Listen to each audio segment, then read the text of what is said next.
Video vlog check everybody, Azrael here. We are live here sa SM Mega Mall sa Mega Trade Hall 1, 2, and 3 for the DTI National Trade Fair. They are featuring a lot of products na gawang Pilipino galing sa 12 regions dito sa Pilipinas at participated by 250 plus MSMEs na talagang pupuntahan natin, check natin, hindi lang pagkain, pati yung mga produkto na talagang nilikha. Free admission ito. Ang event will go up to August 27. Okay, punta na tayo, pasok ka tayo ngayon. Kami parang nag-travel around the Philippines pag dito kasi National Trade Fair. Sa gitna meron silang fini-feature ng mga products na naka-display dito, so para siyang mall.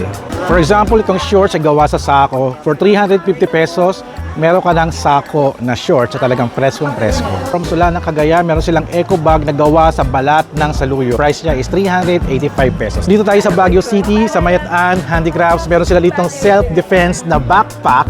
So, pwede mo siyang lagyan ng gamit at panghampas. Price ito, 7,000 pesos. This is from Liliu, Laguna. Sneaker siya, ang ganda. 2,000 pesos. So we are here sa product sa Marikina. Itong tsinelas na to ay gawa sa gulong.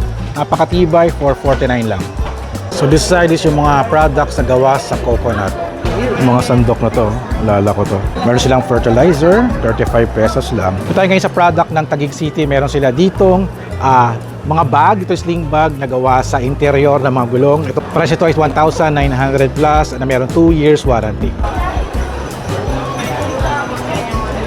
So, ang product naman dito sa Pozo Rubio is yung mga espada. Sa sword na hawak ko ay 6,500.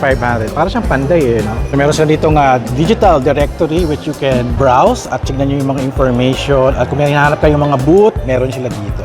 So, dito sa product sa Angono Rizal, itong cute-cute na mga sculpture, na mga figurine, itong kalabaw na to isa sa 1,800 pesos. Anong free taste yan? May free taste tayo. Free taste kay Cafea. Ready mix na siya. Wow! Sarap! Dito tayo sa food area na nila. May free taste tayo sa RM. Product ng Camarines. Ang sarap ha. Sinantulan, 160. Pag tatlong bibili nyo, 400 plus na lang. We are here sa Filia, award-winning coffee.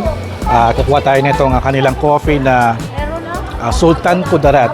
Sale sila, naka 299 pesos na lang.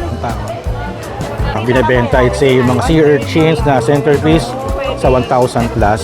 Yung mismong shell, pang display na lang. Ting pamalo. So tayo ngayon sa product ng Zamboanga. Ang price ito, 5,000 pesos lang. Ganda! Nagya ka, Jeman.